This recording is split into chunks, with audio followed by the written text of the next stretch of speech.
사도행전 2장 37절에서 42절까지에 있는 말씀입니다. 제가 봉독해 올립니다. 저희가 이 말을 듣고 마음에 찔려 베드로와 다른 사도들에게 물어 가로되 형제들아 우리가 어찌할꼬 하거늘 베드로가 가로되 너희가 회개하여 각각 예수 그리스도의 이름으로 세례를 받고 죄 사함을 얻으라. 그리하면 성령을 선물로 받으리니 이 약속은 너희와 너희 자녀와 모든 먼데 사람 곧 주 우리 하나님이 얼마든지 부르시는 자들에게 하신 것이라 하고 또 여러 말로 확증하며 권하여 가로되 너희가 이 패역한 세대에서 구원을 받으리라 하니 그 말을 받은 사람들은 세례를 받음에 이 날의 제자의 수가 3,000이나 더하더라. 저희가 사도의 가르침을 받아 서로 교제하며 떡을 떼며 기도하기를 전혀 힘쓰니라. 아멘. 오늘 말씀의 제목은 당신은 그리스도인입니까? 라는 질문, 좀 도전적인 도발적인 질문입니다. 요즘도 그런 법이 있는지는 모르겠습니다만 제가 예전에 대학을 갈 때는 제가 한국에서 나왔던 대학은 이 총신대학입니다. 이 총신대학이 요즘은 또 많이 발전을 했는데요. 제가 이 사진을 보니까요, 제가 그 정문이 이제 생각이 납니다. 저기를 들락날락했던 그 기억이 나는데요. 저 대학을 들어갈 때, 고등학교를 졸업하고 저 대학을 들어갈 때 세례 증명서를 그 입학 그 준비하는 서류에 그 세례 증명서와 또 한 가지가 본인이 출석하고 있는 교회 담임 목사님의 추천서, 이 두 가지가 필수 서류였습니다. 일반 대학을 이렇게 가는데 이 세례 증명서 그리고 교회 출석하고 있다는 그 담임 목사님의 추천서, 이것을 요구했던 학교가 총신대학이었습니다. 저는 그때 당시 세례 증명서도 있었고 출석하는 교회도 있었고 별로 어렵지 않았는데요. 제가 저 대학을 들어가 보니까 그때 들어왔던 학생들 가운데 그것을 만들어내느라고 고생을 했던 친구가 있더라고요. 그러니까 교회를 잘 안 다녔던 친구인데 학교는 들어온 것입니다.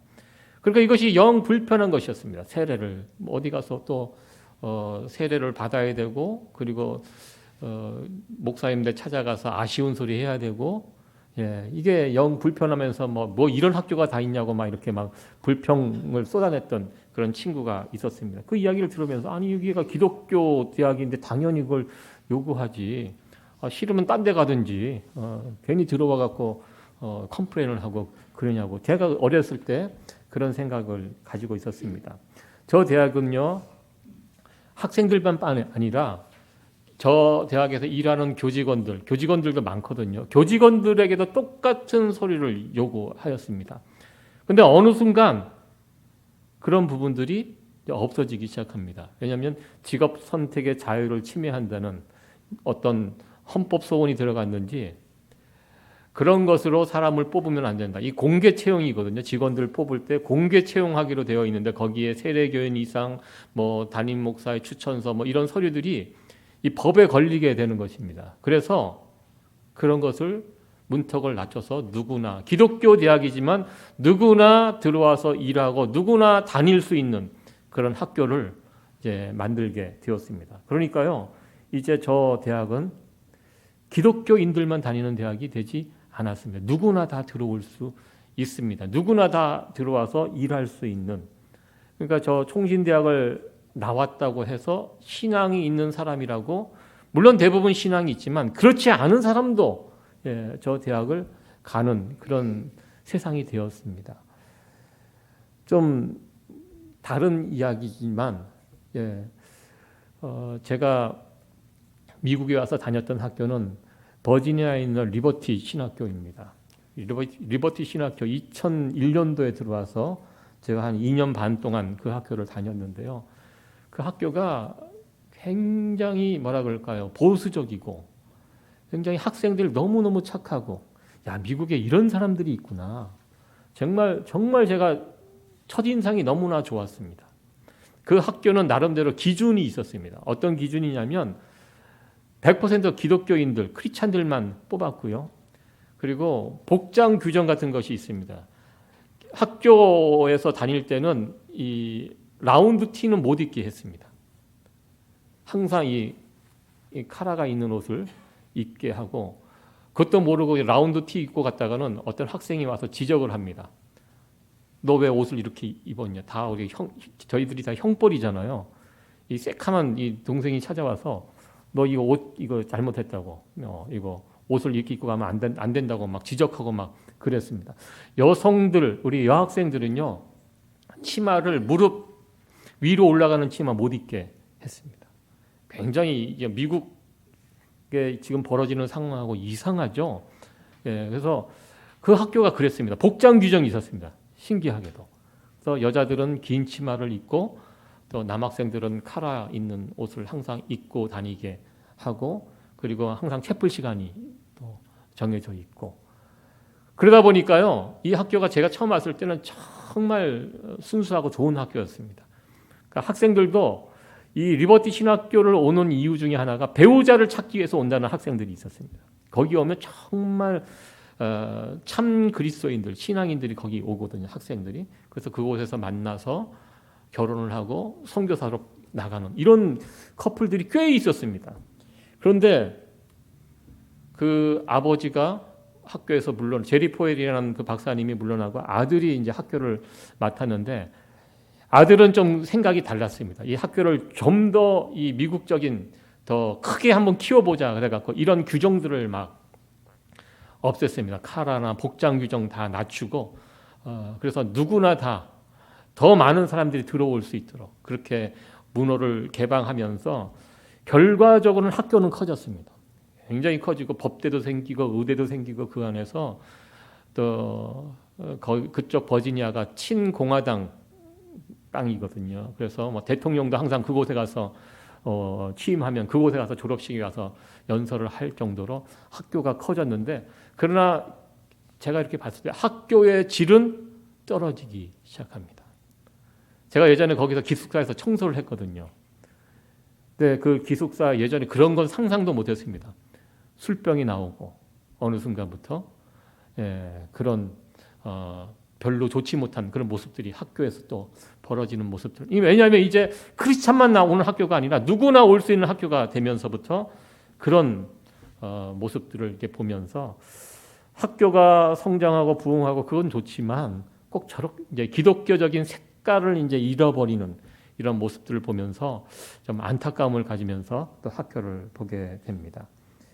기독교 학교지만 불신자들이 함께 섞여 다니는 그런 학교가 되었고요. 저는 이런 모습을 오늘날 우리 교회, 우리가 섬기는 이런 교회에서도 이런 모습이 그대로 나타날 수 있다고 생각을 해보았습니다. 교회에 다닌다고 다 그리스도인은 아니라는 것입니다. 여러분 저희 말에 동의하십니까? 예, 교인과 그리스도인이 구별이 있어요. 뭐냐면 교회 다니는 사람들은 한마디로 교인이라고 할 수 있습니다. 교회 다니니까요. 그러나 교인과 그리스도인은 어떤 구별이 있다는 거. 제가 미국에서 만난 어느 목사님, 그때는 참 충격이었습니다. 그 목사님이 그런 이야기를 하더라고요. 자기 집에 있는 목사님인데요, 아들이 그리스도인이 아니라는 것입니다.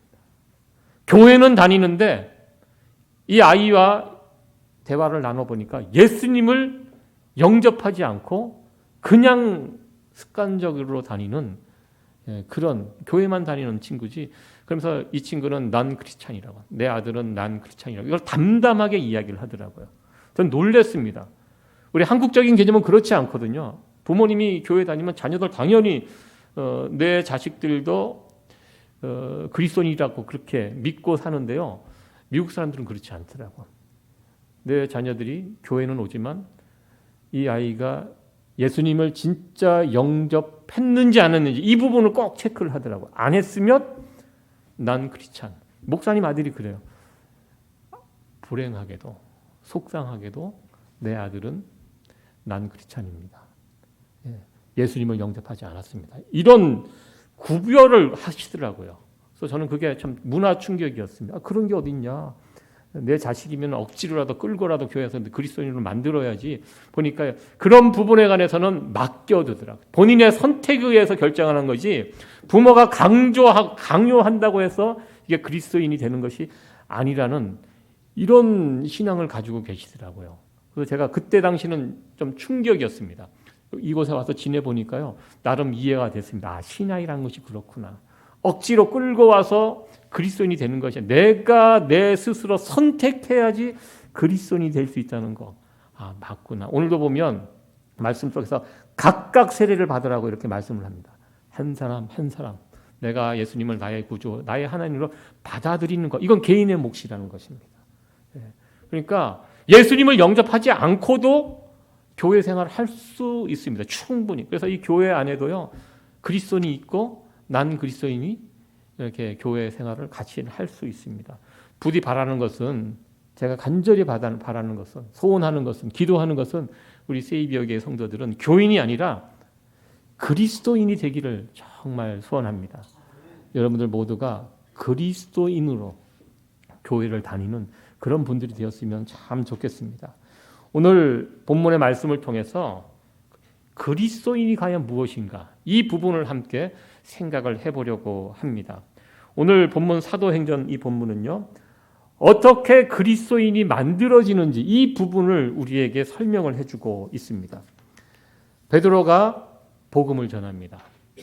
그때 하루에 3,000명이 죽게 돌아오는 역사가 일어났는데요. 그 3,000명을 중심으로 초대교회가 시작이 되었습니다. 그래서 오늘 본문의 내용을 살펴보면요, 어떻게 그리스도인이 만들어지는지, 어떻게 교회가 세워지는지, 그리스도인과 교회 어떻게 세워지는지 우리에게 보여주고 있습니다. 먼저 그리스도인이 누굽니까? 첫 번째, 그리스도인은요, 복음에 반응한 사람들이 그리스도인입니다. 오늘 17절 말씀인데요. 37절 말씀인데요. 같이 한번 읽어보도록 합니다. 시작. 저희가 이 말을 듣고 마음에 찔려 베드로와 다른 사도들에게 물어 가로되 형제들아 우리가 어찌할꼬 하거늘. 저희가 이 말을 듣고 무슨 말을 듣습니까? 베드로의 설교를 듣습니다. 지금 예루살렘에 많은 사람들이 모여 있습니다. 절기를 지키기 위해서, 오순절 절기를 지키기 위해서, 유월절 예수님 십자가 달려 죽으신 지 50일 지나서 이제 오순절 절기가 예루살렘에서 벌어질 때 이 절기를 지키기 위해서 많은 사람들이 예루살렘에 몰려들었습니다. 그들을 대상으로 베드로가 입을 열어 외칩니다. 복음입니다. 이 오늘 본문 읽었던 이 앞부분을 여러분들 읽어보시면 베드로가 그때 외쳤던 설교의 내용이 나옵니다. 무슨 내용입니까? 예수님에 관한 이야기를 해줍니다. 예수님, 예루살렘에 모여있던 사람들은 예수님의 이야기를 알고 있었습니다. 50일 전에 6월절에 십자가에 달려 처형당한 죄수, 그 이야기를 그들이 알고 있었습니다. 베드로는 십자가에 달려 죽으신 예수님이 어떤 분인지 그들 앞에서 설명합니다. 설교합니다. 너희들이 십자가에 달려 죽게 한 예수가 어떤 분인지, 왜 죽으셨는지, 그리고 이제 그분이 왜 부활하셨는지, 이 이야기를, 이게 복음의 내용입니다. 복음을 전해줍니다.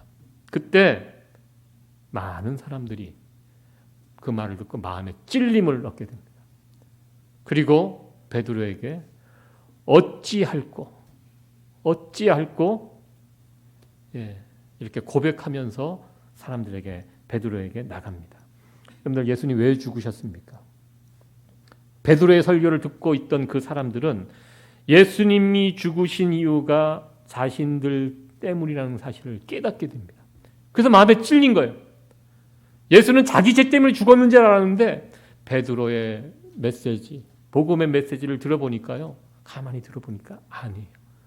자신들이 예수님을 죽인 것입니다. 예수님이 죽은 이유가 바로 우리의 죄 때문에 예수님이 죽었다는 사실이 그 순간 베드로의 메시지를 듣고 믿어지는 역사가 그 가운데 일어나게 됩니다. 모든 사람들이, 그 자리에 모여있는 모든 사람들이 다 그렇게 느낀 것은 아닙니다. 근데 그곳에 베드로의 설교를 들었던 상당수가, 오늘 보면 3,000명이죠. 3,000명이라는 사람들이 예수를 죽인 사람이 결국 나였다는 사실을 그 자리에서 깨닫게 됩니다. 그러면서 가슴을 치면서 베드로 앞에 나온 가슴을 어찌할꼬, 우리가 어떻게 하면 좋아? 어떻게 하면 좋아? 우리가 예수님을 죽였구나. 결국 예수님이 우리 죄 때문에 죽으셨구나. 큰일 났구나. 내가 어떻게 하면 좋아? 우리가 예수 그리스도의 복음의 이야기를 들을 때 두 가지 반응이 나타날 수 있습니다. 그냥 무시하고 무슨 쓸데없는 얘기. 예수님이 죽었는데 왜 내 죄가 없어져? 이렇게 반응할 수도 있습니다. 대부분 사람들. 그러나 그 복음의 이야기를 들을 때 특별히 마음에 감동이 일어나는 사람들이 있습니다. 저와 여러분들은 복음의 이야기를 들을 때 마음이 찔리고 마음이 뜨거워지고 다시 감동이 불일듯 일어나는 그런 사람들이 되었으면 좋겠습니다. 제가 예전에 전도 폭발이라는 그 프로그램을 인도한 적이 있습니다. 이 전도 폭발이 복음의 내용을 압축해서 30분 동안 달달달 외워서 사람들 앞에서 전도하는 그 도구입니다. 이 복음의 내용 전 수백 번, 수천 번 들었던 내용입니다. 그런데요, 그 전도 폭발 시간에 훈련생들하고 같이 복음의 내용을 누군가가 어느 집사님이 일어나서 자기가 외운 복음의 내용들을 같이 이렇게 연습 삼아 이렇게 하십니다. 그런데요, 그 복음의 내용을 들을 때 가슴이 뜨거워져요. 어제 듣고 지난주에 듣고 계속 들었는데도 예수 그리스도에 대한 복음의 내용을 들으면 마음이 뭉클해지고 마음이 뜨거워집니다. 특별히 저는 그런 놀라운 모습을 봤습니다. 어느 집사님은 그 복음의 내용을 자기가 외워서 하는데 눈물을 흘리시면서 하시더라고요. 자기도 놀래요. 내가 왜 그러지? 내가 이거 다 이미 알고 있는 내용인데 내가 입을 열어 누군가에게 복음의 내용을 한다는 연습 시간입니다. 단지 연습하고 있는 거예요. 내가 외운 걸. 그런데도 내가 입을 열어 복음을 이야기하면서 본인이 스스로 감동이 되어서 눈물을 흘리시면서 그 복음의 내용을 말씀을 외운 것을 하시더라고요. 복음에는 이런 능력이 있습니다. 이런 힘이 있습니다. 베드로가 전한 복음의 내용을 듣고 마음이 찔립니다. 사람들이 저것은 내 이야기구나. 내 죄 때문에 예수님이 죽으셨구나. 그러면서 하나님 앞에 하나님 너무 죄송합니다. 어떻게 하면 좋겠습니까? 어떻게 하면 좋겠습니까? 어찌할꼬 우리가 하나님 앞에 어찌할꼬 이렇게 고백하며 나갈 때 우리 하나님은 기뻐하십니다. 저는 복음의 내용을 들을 때마다 오늘 본문에서 보였던 이 반응이 우리의 반응이 되었으면 참 좋겠습니다. 이렇게 베드로의 설교를 듣고 어찌할꼬 이렇게 물었을 때 베드로가 다음 이야기를 해줍니다. 그리스도인은 복음에 대해서 복음을 듣고 반응하는 사람이라고 제가 말씀을 드렸습니다. 또한 그리스도인은 두 번째 단계가 있습니다. 그리스도인이란 회개하고 세례받는다. 이 이야기를 지금 하고 있는데요. 베드로가 회개하고 세례를 받으라고 이렇게 선포를 합니다. 38절에 있는 말씀인데요. 같이 한번 읽도록 합니다. 시작. 베드로가 가로되 너희가 회개하여 각각 예수 그리스도의 이름으로 세례를 받고 죄 사함을 얻으라. 그리하면 성령을 선물로 받으리니 아멘. 회개하고 세례를 받으라. 복음을 듣고 마음이 찔리고 하나님 앞에 어찌할꼬 이렇게 사람들이 묻습니다. 이때 베드로가 답을 알려줍니다. 어떻게 하면 되는가? 회개하고 세례를 받으라. 여러분들 그리스도인은요 회개한 사람입니다. 회개가 무엇입니까? 여러분 회개의 뜻 잘 아실 것입니다. 회개는 돌이키는 것입니다. 이전에 살았던 그 삶에서 정반대로 돌아서는 것, 이것이 회개입니다. 그러니까 회개한다는 것은요 예수 믿기 이전과 이후가 뚜렷이 구별이 되는 삶, 이게 회개하는 삶입니다. 예수 믿지만 믿기 전과 후가 별반, 애프터와 비포가 별 차이가 없다는 것은 이건 회개가 아닙니다. 회개는 분명한 구별이 있습니다. 유턴입니다. 내가 길을 운전하고 가다가 잘못된 길을 들어섰어요. 그걸 알게 됐어요. 어떻게 합니까? 차를 세워서 그냥 거기에서 가만히 서서 내가 지금 잘못된 길에 들어섰구나. 왜 그랬을까? 안타깝네. 그렇게 있는 것이 회개가 아니라는 것입니다. 회개는 무엇입니까? 차를 돌려서 다시 돌아오는 것입니다. 다시 돌아가는 것입니다. 내가 그때 그러면 안 되는데 내가 잘못 살았구나. 가슴을 치면서 울고불고 하는 거, 이거는 회개가 아니라 후회하는 것입니다. 회개는 성경에 나와 있듯이 탕자의 비유 보면 탕자가 어떻게 합니까? 아버지의 품을 떠나 먼 나라로 갔잖아요. 거기에서 자기가 잘못됐다는 것을 알잖아요. 깨닫잖아요. 내가 아버지에게 큰 죄를 저질렀구나. 어떻게 합니까? 거기에서 그냥 후회하고 거기에 있습니까? 아닙니다. 탕자가 회개했다는 것은 무엇입니까? 거기에서 다시 아버지 집으로 돌아오잖아요. 면목 없지만, 부끄럽지만, 가진 재산 다 날리고 아무것도 없지만, 그럼에도 불구하고 아버지 집으로 다시 돌아오는 것. 이것이 회개라는 것입니다. 그리고 이렇게 회개한 사람은 무엇을 해야 합니까? 그 다음 단계가 세례입니다. 회개 다음에 세례. 여러분들 세례 다 받으셨죠? 저도 세례는 유아 세례를 받았고요. 이 세례라는 것이 이 장로교 세례는 조금 부족합니다. 장로교 세례는 대부분 그냥 물 떠놓고 물 이렇게 묻혀갖고 이렇게 이마에 찍어 뭐 요 정도 요런 세례 받으셨죠, 여러분? 저는 어렸을 때 받아가고 기억이 나지는 않습니다.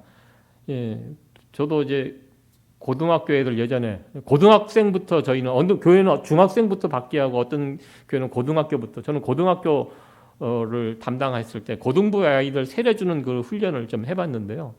이 세례가 굉장히 중요한 이게 예식이거든요. 우리에게. 보통 그래서 교회에서 세례 교인을 카운트하잖아요. 세례가 참 중요합니다. 세례의 의미가 있습니다. 세례의 뜻이 무엇입니까? 옛날 그 세례는요, 이 강 같은 데 가서 물 속에다 이렇게 요단강에 이렇게 푹 담그잖아요. 세례할 때 이 과정이 굉장히 중요합니다. 사람을 물에 담궈요. 어떻게 됩니까? 물에 담그면 계속 담궈 놓으면 죽습니다. 사람이 물 속에 들어가서 뭐 몇 분 뭐 살 수 있겠지만 이렇게 담가놨다는 뜻이 무엇입니까? 죽었다는 뜻이에요. 세례 교인이 무슨 뜻입니까? 세례를 받는다. 나 이제 죽었습니다. 예수님과 함께 십자가에 못 박혀 죽었습니다. 이전에 나, 예수님 만나기 이전에 나는 죽었습니다. 물속에 푹 담급니다. 그리고 조금 있다가 꺼내죠. 확 꺼내놓으면 그러면 이제 숨을 참고 있다가 물에서 나오면 확 이제 숨을 다시 쉬게 됩니다. 이것은 뭐 예수님과 함께 다시 살아나는 비포와 애프터 이 세례가 바로 이런 의미가 있습니다. 나 죽었습니다. 이전에 예수님 없이 살던 나는 죽었습니다. 십자가에 못 박혀 죽었습니다. 그리고 이제 예수님과 함께 이제는 내 인생의 주인이 바뀌었습니다. 이제는 내가 주인은 내 마음대로 하고 싶은 대로 원하는 대로 살았지만 이제는 세례 이후에는 물속에서 나온 이후에는 예수님과 함께 살고요. 예수님이 나를 돕는 분으로 오신 것이 아니라 주인이 바뀌는 삶. 주인이 누구로? 예수님으로. 세례 교인으로 사는 것도 대단한 것입니다. 세례 교인으로만 살아도 돼요. 우리가 이 땅에서 세례 교인으로만 살 수만 있어도 충분합니다. 넉넉합니다. 주인이 바뀌는 거예요. 예수님이 나의 주인이 되어서 예수님과 더불어 함께 살겠습니다. 이것이 세례이고요. 회개하고 세례의 또 결정적인 차이는 회개는 개인적으로 하나님과 이렇게 할 수 있어요. 그러나 세례는 어떻게 합니까? 공식적인 자리에서 하나님과 성도들 앞에서 내가 공식적으로 예수님의 사람이 되었다는 것을 선포하는 행위가 세례입니다. 그러니까 세례가 굉장히 중요하죠. 그래서 공개적인 자리에서 성도들 앞에서 몰래 세례하는 것이 아니에요. 다 보는 앞에서 저 사람은 이제 예수님과 함께 새로운 인생을 시작하는 사람이다. 그래서 함께 축하해주고 박수해주고 격려해주고 이게 세례입니다. 그리스도인이 됐다는 것은 바로 세례와 회개의 과정 이것을 거친 사람이 그리스도인입니다. 여러분들 이런 의미에서 여러분들 그리스도인 맞으십니까? 회개하시고 세례의 의미 그대로 인정하시고 그렇게 살고 계십니까? 그렇게 이 질문에 아멘 하시면 여러분은 그리스도인이 맞습니다. 세 번째로 그리스도인 누구입니까? 패역한 세대로부터 구원받은 사람을 그리스도인이라고 합니다. 40절 말씀입니다. 같이 한번 읽도록 합니다. 시작. 또 여러 말로 확증하며 권하여 가로되 너희가 이 패역한 세대에서 구원을 받으리라 하니 아멘.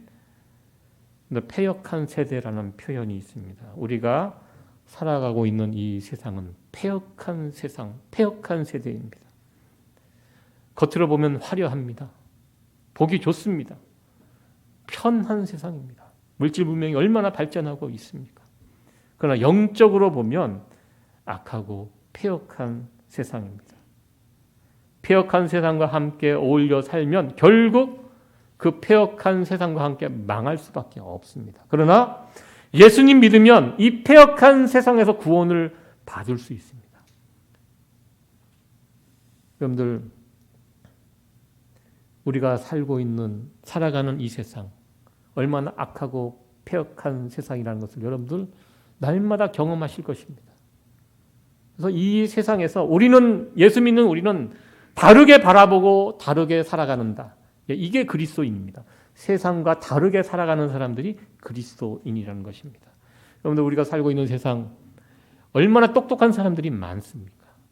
이 똑똑하고 많이 배우고 그러면 세상이 점점 더 좋아져야 되잖아요. 근데 여러분들, 우리가 살고 있는 세상이 점점 더 좋아지고 있습니까? 아니면 점점 더 나빠지고 있습니까? 나빠지고 있어요. 분명한 것은 나빠지고 있어요. 사람들도 더 악해져 가고 있어요. 여러분들, 우리가 잠깐만 봐도 알아요. 여러분들, 작년 한 해, 2023년도 한 해 가게에서, 물건 파는 가게에서 물건이 이렇게 훔쳐간, 약탈당한 그 액수가요 600억 달러라고 합니다. 미 전역에서 벌어진.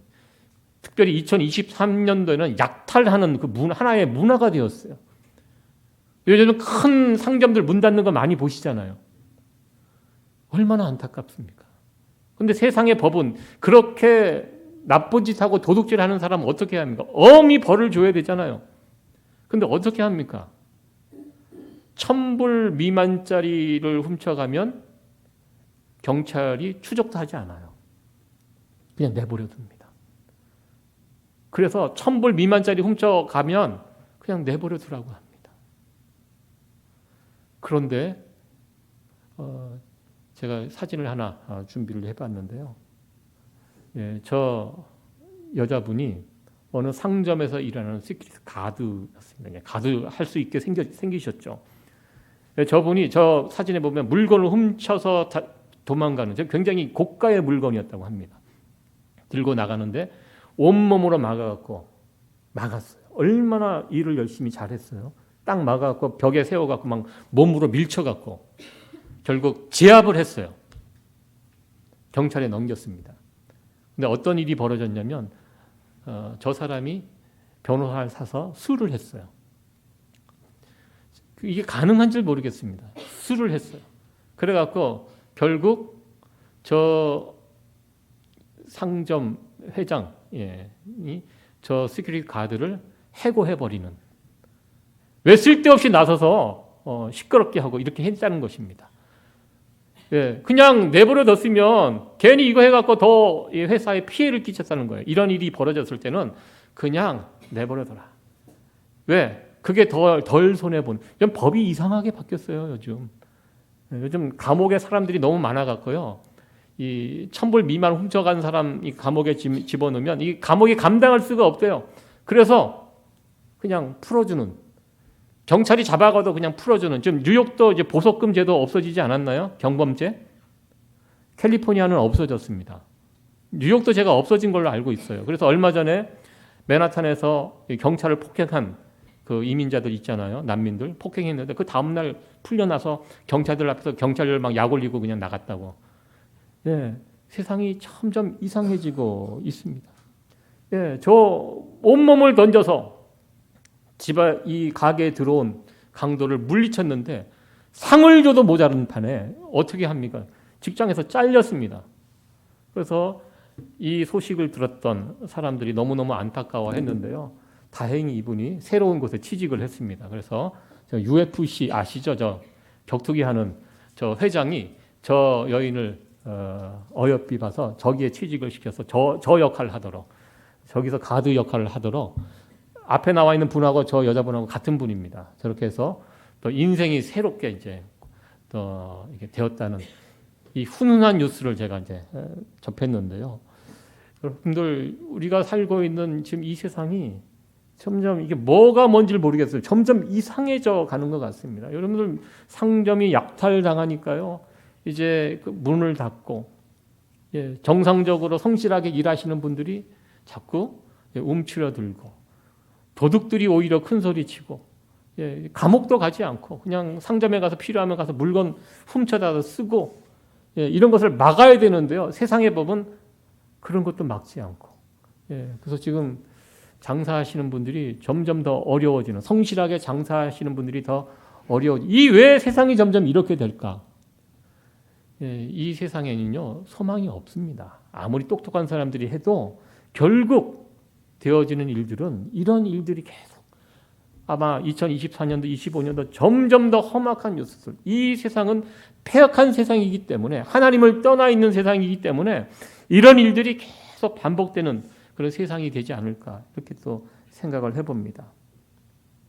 우리 그리스도인들은 어떠합니까? 이 패역한 세상 이런 모습을 안타까워하며 다른 방식으로 살아가는 사람들이 바로 우리 그리스도인들입니다. 베드로는 예루살렘 성에 모여 있는 사람들에게 복음을 전했고요. 그 복음을 듣고 그리스도인들이 세워지게 되었습니다. 여기 세 가지 그리스도인의 특징 세 가지를 오늘 제가 말씀을 드렸습니다. 복음에 대한 바른 반응이 있는 사람이 그리스도인입니다. 예수 믿기 전과 후가 분명한 차이가 있는 사람이 그리스도인입니다. 그리고 패악한 세상, 이 세상의 방식과는 다르게 살아가는 사람이 그리스도인입니다. 나에게 이런 모습이 있는지 여러분들 먼저 살펴보시기 바랍니다. 여기에 그리스도인이 누구인지 잘 나와 있습니다. 어떤 부분에서 나와 일치하고 또 어떤 부분에선 부족한지 그것을 확인하시고요. 우리가 다시 그리스도인으로 온전히 회복될 수 있는 저와 여러분들이 될 수 있기를 간절히 축원합니다. 이렇게 베드로의 설교를 듣고 3,000명의 그리스도인들이 모여서 초대교회가 시작이 되었습니다. 그리스도인들이 모여있는 이 교회, 초대교회 어떤 모습이 나타났는지 42절에 말씀하고 있습니다. 이 교회의 모습, 이 그리스도인들의 세 가지 특징은 어쩌면 내적인 특징인데요. 내적인 특징을 가진 그리스도인들이 모여있는 교회가 어떤 교회가 되었는지 여기서 세 가지 특징이 나옵니다. 우리 42절 말씀 같이 한번 읽어보도록 합니다. 시작. 저희가 사도의 가르침을 받아 서로 교제하며 떡을 떼며 기도하기를 전혀 아멘. 여기 보면 그리스도인들이 모여있는 교회에 세 가지의 모습들이 나타나는 것을 보게 됩니다. 말씀과 교제와 기도입니다. 그리스도인들은요 하나님의 말씀을 사모합니다. 교회는 그래서 하나님 말씀 중심으로 세워지게 됩니다. 내 생각, 그 당시 세상의 가치관 그것이 중심이 되어서 세워지는 것이 아니라 하나님의 말씀을 들으려고 하고 그 말씀을 배우려고 합니다. 그리고 말씀에 대한 사모함이 있습니다. 여러분들 아침에 눈을 딱 뜨셨을 때 하나님의 말씀에 대한 사모함이 막 있으십니까? 사모한다는 것은 보고 싶어 한다는 거죠. 사모하면 보고 싶어 하잖아요.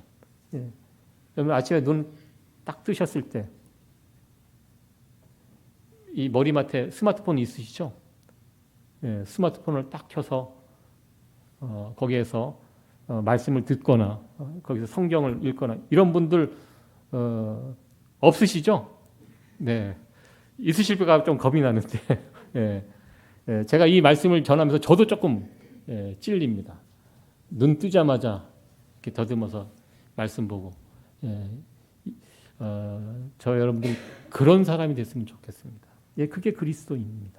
말씀에 대한 사모함이 있습니다. 눈을 탁 떴을 때 저는 보통 눈을 떴을 때 그날의 날씨를 체크하거든요. 그래서 이러면 안 되겠구나 그런 생각을 합니다. 우리가 참 좋은 세상에서 살고 있는데요. 눈을 딱 떴을 때 스마트폰으로 말씀을 탁 볼 수 있는 이 정도만 되면 정말 바랄 게 없을 것 같습니다. 그리스도인은요 말씀을 사모하는 사람들입니다. 두 번째로 그리스도인들은 풍성한 그리스도인들이 모여 있는 곳에는 풍성한 교제가 일어납니다. 사람들과 이렇게 교제를 나눈다. 이게 무슨 뜻입니까? 너와 나가 담이 없다는 뜻입니다. 담이 없을 때 교제가 일어나거든요. 어떤 장벽, 구별, 차별 이런 것이 있으면 교제하지 않습니다. 일어날 수가 없습니다. 베드로가 복음을 전했던 그 당시에 얼마나 차별이 많은 세상이었습니까? 유대인과 이방인의 넘을 수 없는 차별이 있었고요. 구별이 있었고요. 그리고 주인과 종, 그 당시 노예들도 있었습니다. 그 차별, 구별이 있었습니다. 문화, 그리고 남자와 여자에 대한 이 구별도 훨씬 더 엄격했던 사회가 그 당시 사회였습니다. 그러나 그리스도인들이 모여있는 그 교회는 이런 차별, 구별 이런 것이 다 없어지고 벽들이 무너져서요. 함께 그 안에서 교제가 일어났다는 것입니다. 왜? 하나님 우리 아버지, 하나님 밑에는 다 우리는 형제 자매, 동일한 형제 자매로 종이나 주인이나 상전이나 일꾼이나 모두가 다 교회 안에서 한 형제 한 자매로 그 안에서 함께 교제를 나누는 그런 것이 교회였고 그리스도인들이 모이는 교회였다는 것입니다. 그러니까 진정한 교제가 나타났습니다. 우리 세이비어 교회 이 안에 저희들이 많은 숫자는 아닙니다. 또 저희 안에서 보면 다 누구나 다 이렇게 잘 지내시는 것 같아서 너무 감사하고요. 이 교제가 더 우리 안에서 더욱더 풍성하게 이어져 가기를 간절히 축원합니다. 세 번째로 그리스도인들은 어떤 사람입니까? 그리스도인 하면 기도하는 사람이 그리스도인입니다. 어떤 어려움을 만났을 때 이 문제를 어떻게 해결할까? 여기저기 찾아다니면서 문제 해결하고 어떻게 하면 해결할 수 있을까? 사람들 만나서 의논하고 계획을 세우고 이것이 아니라 문제를 만났을 때 제일 먼저 뭘 합니까? 그리스도인들은 기도합니다. 이게 특징입니다. 저 사람을 그리스도인이라고 말할 수 있는 이유가 무엇입니까? 저분은 무슨 일이 생길 때마다 기도하는 분이야. 그러면 그 사람은 그리스도인이 맞습니다. 지금 초대교회에 당면한 문제가 무엇입니까? 하루아침에 3,000명이 막 몰려 들어왔습니다. 이 3,000명 어디서 모이고 어디서 먹고 무엇을 먹고 이들을 어떻게 조직적으로 세워갈 수 있을까? 그래서 사도들은 모인 3,000명을 앞에 두고 무엇을 했습니까? 기도했습니다. 하나님께 간절히 기도했고 그러면서 이 기도함으로써 주님의 능력을 그들은 체험했습니다. 바로 이런 모습이 그리스도인들이 모여있는 이 초대교회의 모습이었습니다. 말씀과 교제와 기도.